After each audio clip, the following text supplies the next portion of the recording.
canın namına. Ay. Amandı canın namına. Çoğaydın boldun evi, yaşlılığın esti değil. Esinde durak talep, olmuşsun çapçaş gelin. Gözümdü bebek sesi, alnımdan çırpıp çıksam. Hazırda kalışındayım, ama gelir gelecek ay. Ama gelir gelecek ay.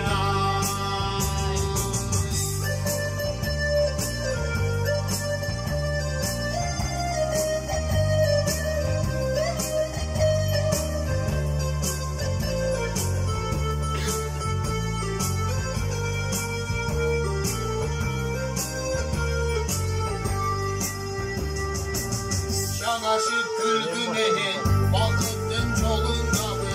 Ardayı muhtasana, düşündü oyunda mı? Bu yüret geçkin beni, sındırıp geçse yalvay. Sebebi korku balçı, apandı koynun damına. Denendi koynun damına.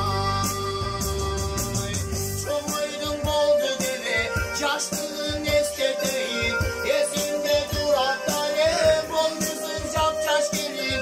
Özümde bebek sezip, alnımdan çırpıp çıksam. Hazırda kalışındayım, ama gelir gelecek ay. Gelir gelecek ay.